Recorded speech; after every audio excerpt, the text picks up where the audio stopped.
name is Elizabeth Quinn. I am an apparel and accessories designer focused on ethical and eco-friendly design and production practices, and I am a tenure track assistant professor at Albright College, which is in Reading, Pennsylvania in the United States. So today I'm going to present to you in-progress research and curriculum development related to biomaterials in the fashion sector. So a much different topic from what Katerina just presented, but I think we'll see some commonalities along the way as well. The fashion industry is a major contributor to climate change, with destruction to people and the planet baked into its supply chain from start to finish.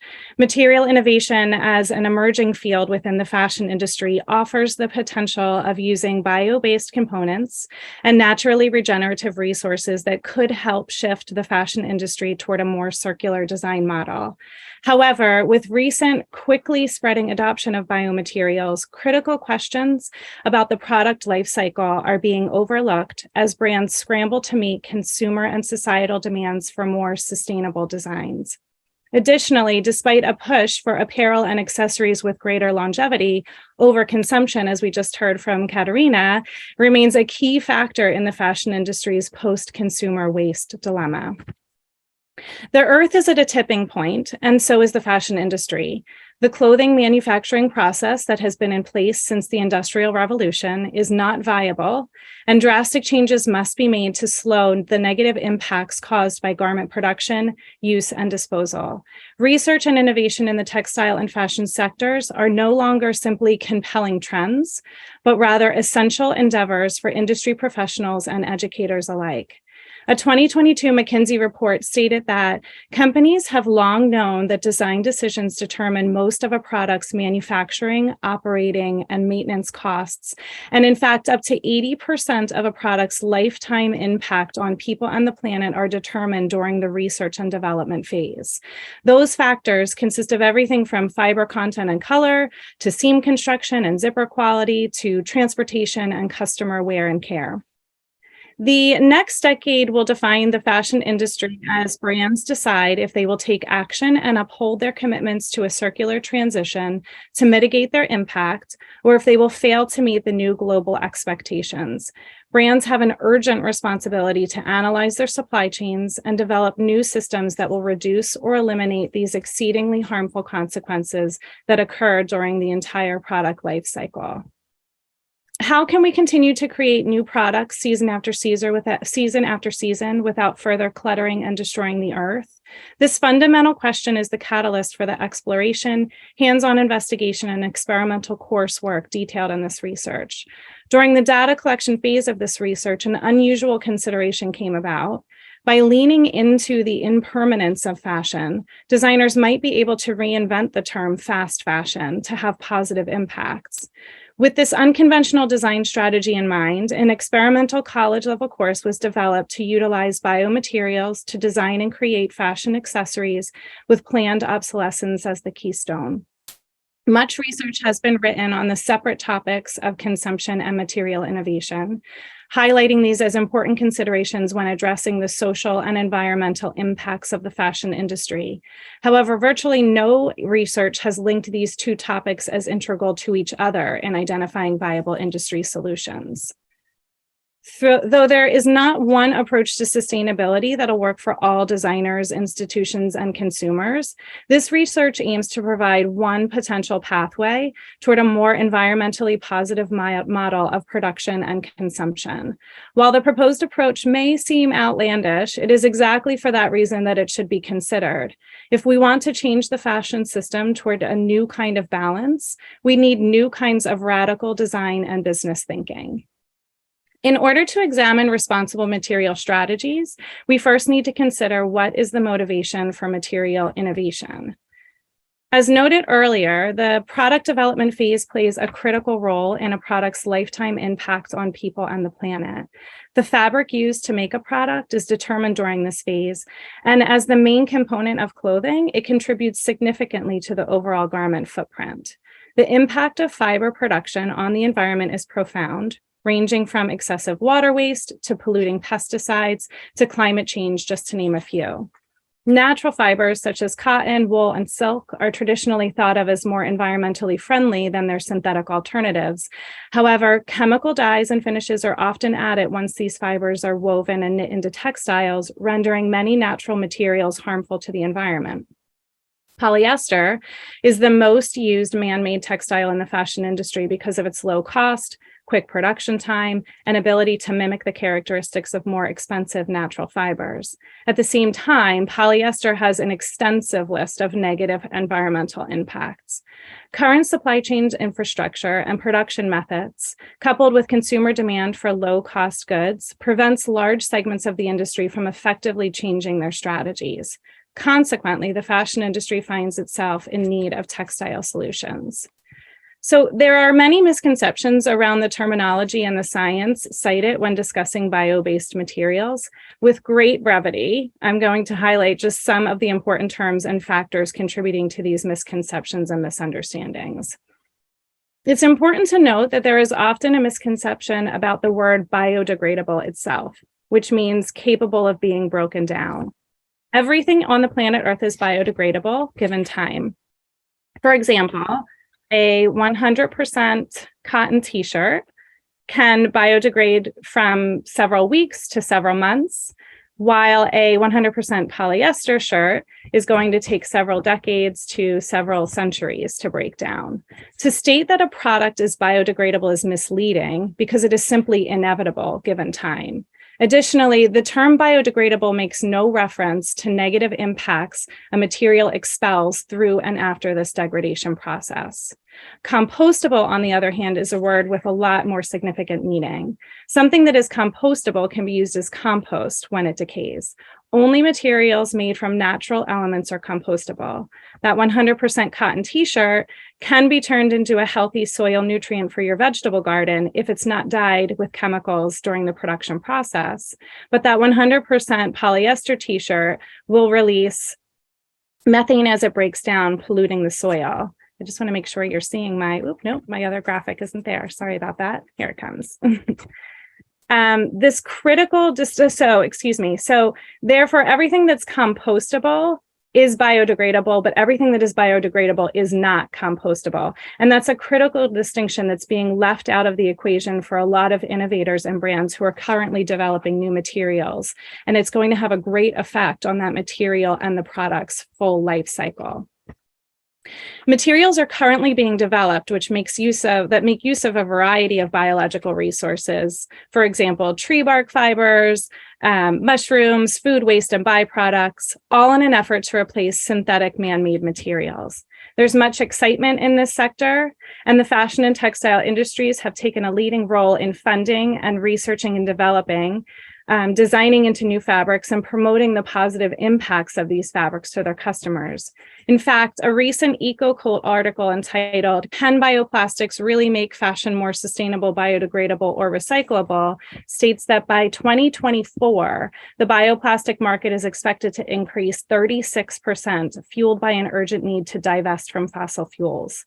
Having significantly lower negative inputs and outputs during the production process, bio-based materials are more environmentally friendly than most traditional petroleum-based fabrics.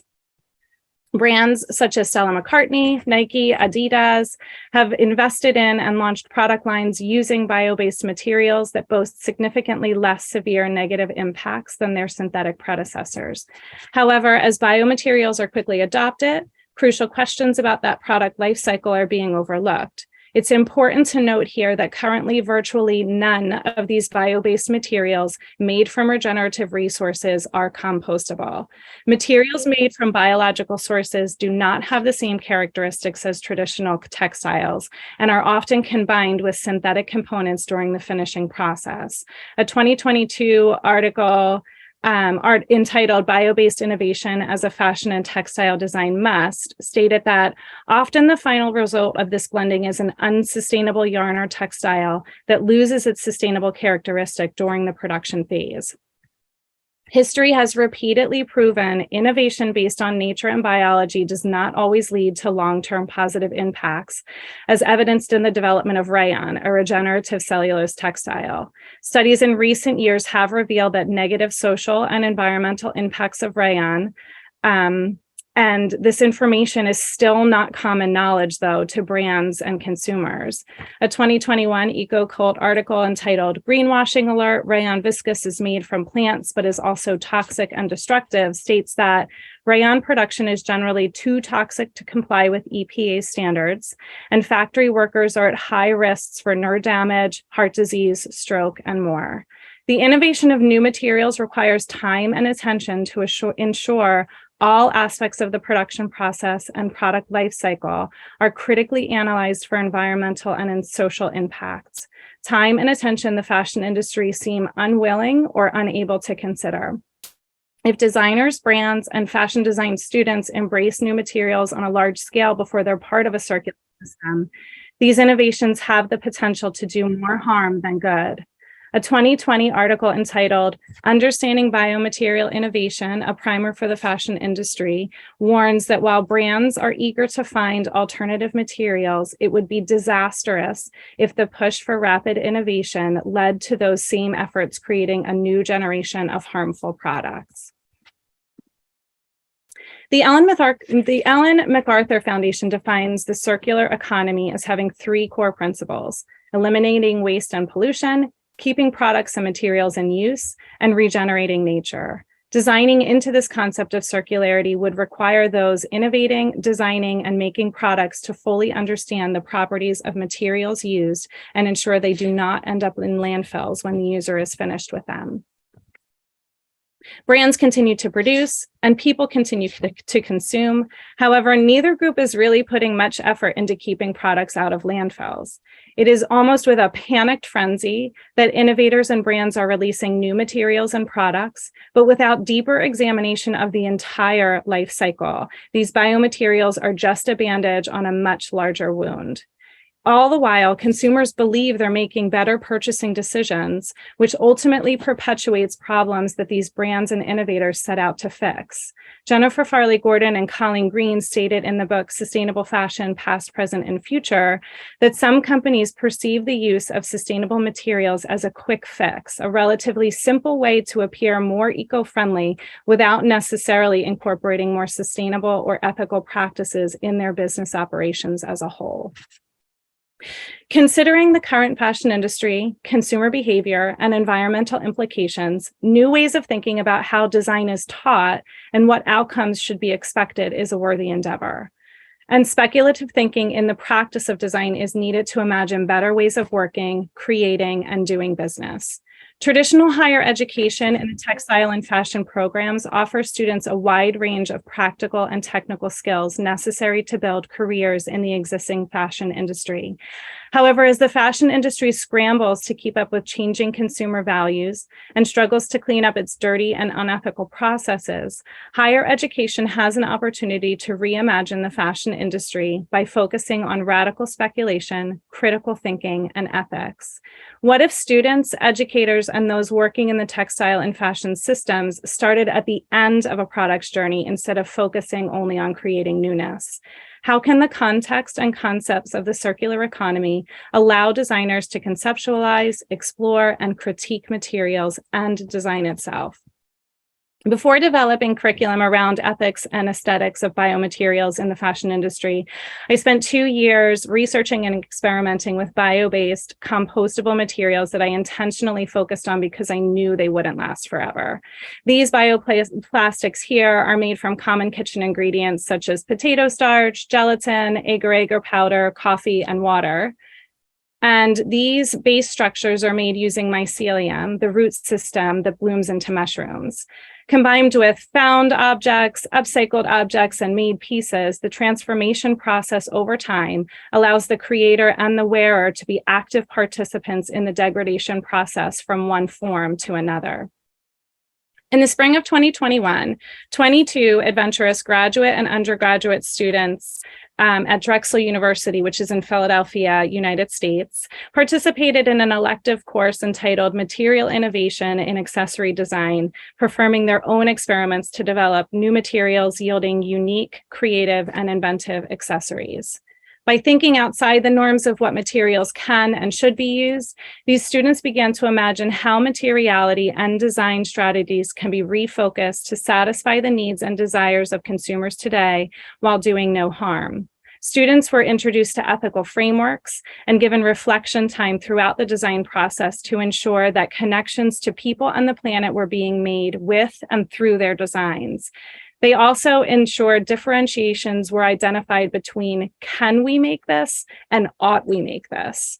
The course first provided a basic technical foundation for creating various accessories and challenged students to visualize the future possibilities of design. Simultaneously, the need for material innovation experiments with bioplastic, kombucha leather, and mycelium were discussed. Students were tasked with researching historical material innovations and discussing the concerns of using bio-based materials that are not compostable. Students had the opportunity to begin more organically and thoughtfully working through the 5 stages of design thinking needed to develop their final projects.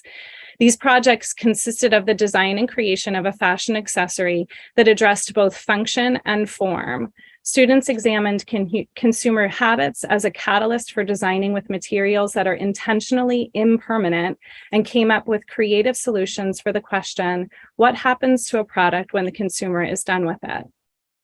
The following slides show some of the final projects designed and developed by students in this class. As you view these next few slides, I challenge you to not look at these creations for their viability or their saleability. Are they practical? Of course not. But honestly, much of the fashion industry thrives on emotional connections rather than practical purchases. And yet the practicality of these creations is that they are all bio-based and they are all compostable. Lexa Dugan made a headpiece out of 100% cotton cording and mycelium structures. Emma Dietz created goggles using 3 different types of bioplastics. Owen Rogoff developed sandals by combining mycelium foundation with 2 types of bioplastics. One student found this process so compelling that she went on to develop an entire 5-piece collection out of bioplastics for her senior thesis. Sherp, who graduated in spring of 2022, reflected on the work done during this class as a motivation for her thesis collection. She reflects, my senior collection was heavily reliant on algae-based bioplastics. What I learned in accessory design was a big picture moment. Working with circular design feels really natural and is the only way humanity will progress further. Obviously, there are limitations to this research, and I'd like to outline just the 2 most important striking ones. First and foremost, research of this nature requires collaboration and interdisciplinary study. While the work up until now made use of exemplary citations from researchers, designers, and professionals, it lacks a collaborative spirit because of being during the COVID lockdown period, and that collaborative spirit would greatly enhance the quality of these results. Secondly, given the constraints of the pandemic and my limited program support at the time, this research focused on a very minuscule cross-section of material innovation in the fashion sector. Further research, hands-on investigation, and experimental coursework development will be needed for a much broader understanding of the possibilities to give more far-reaching recommendations for both academia and industry. The ideas presented here are not meant to be a one-size-fits-all solution to the fashion industry's many challenges. Instead, consider this research as an alternative to conventional thinking that can allow design students and industry professionals an opportunity to pause, ideate, and challenge the norm. In place of a traditional conclusion, this presentation instead offers us a new beginning. Do not continue to rely on a broken product development process riddled with environmental and social atrocities.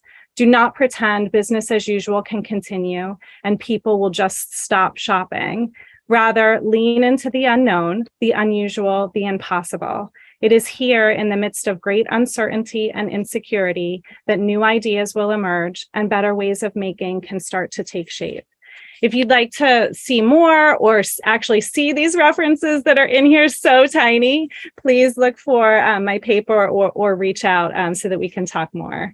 Thank you very much.